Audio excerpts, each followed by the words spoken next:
গায়ের জোরে পেশিবাজি কখনোই চিরস্থায়ী নয়, কারণ বয়স এবং ক্ষমতা কখনোই চিরস্থায়ী হয় না।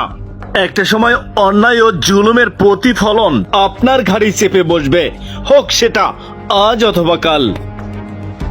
সুপ্রিয় বন্ধুরা, আমরা শুরুতেই দেখছি একজন বখাটে চরিত্রের ব্যক্তির আগমন। কিছু বুঝে ওঠার আগেই সজোরে একজন ব্যক্তিকে থাপড় মেরে বসে। সম্ভবত মনে হচ্ছে গায়ের সাথে অর্থাৎ কিঞ্চিত পরিমাণ টাচ লেগেছে, যেটার কারণে কিন্তু এই যে এত বাক বিদণ্ড।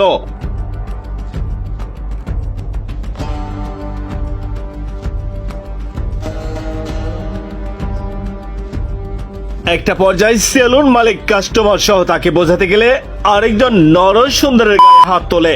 ভাবা যায় কতটা কুরুচিহীন ব্যক্তিত্ব, যা কিনা নিম্নতায় মূর্খতার সামিল। আমি মনে করি হয়তো উল্টা পাল্টা কিছু খেয়ে এসেছে।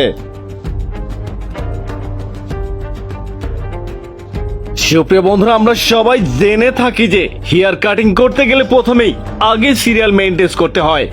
সেখানে কোনো ব্যক্তি যদি ব্যক্তিগত কাজের ক্ষেত্রে বিশেষ কারণে, যেমন গাড়ির টিকিট, ট্রেনের টিকিট, এমনকি বিয়ে করতে যাবে, সেই ক্ষেত্রে নরসুন্দরের কাছে অনুমতি না নিয়ে যিনি তার আগে সিরিয়াল দিয়ে বসে আছেন, আমি মনে করি সেই ব্যক্তিকে যদি রিকোয়েস্ট করে হয়, সেখানে 90% মানুষই অনুমতি দিয়ে দেয়।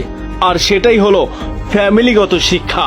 কিন্তু এখনকার চিত্র পুরোটাই ভিন্ন।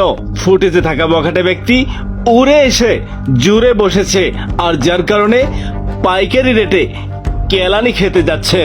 বন্ধুরা, আমরা দেখতে পাচ্ছি যারা সিরিয়াল দিয়ে বসেছিল তাদেরকে কিন্তু বের করে দেওয়া হলো। একটা পর্যায়ে নরসুন্দর উচিত কথা বলার কারণে আবারও সেই বখাটের সজোরে তার গাল কষে চর মেরে দিল। ভাবা যায় কি পরিমাণ ডেট ফেল মাল খেলে এরকম আচরণ করতে পারে। আমি মনে করি রাশি চক্র অনুযায়ী আজকে ওর কপালে শনির দশা আছে। সুপ্রিয় বন্ধুরা, তারপর কি হবে বা কি হতে যাচ্ছে সেটা দেখতে ফুটেজটি না টেনে দেখতে থাকুন।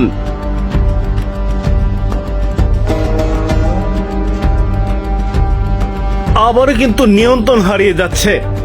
নরসুন্দরের ভাষ্য অনুযায়ী গায়ে যে কাপড়টা মোড়ানো সেটা নাকি নোংরা, আর সেটার কারণে আবারও কিন্তু গ্যাঞ্জাম বাঁধানোর চেষ্টা করছে।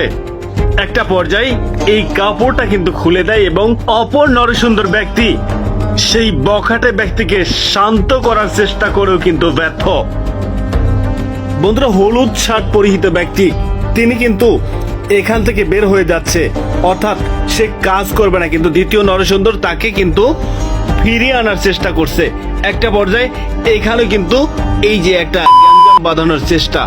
তো একটা মানুষ কতটুকু করলে এমনটা করতে পারে আর কি ভাবা যায়।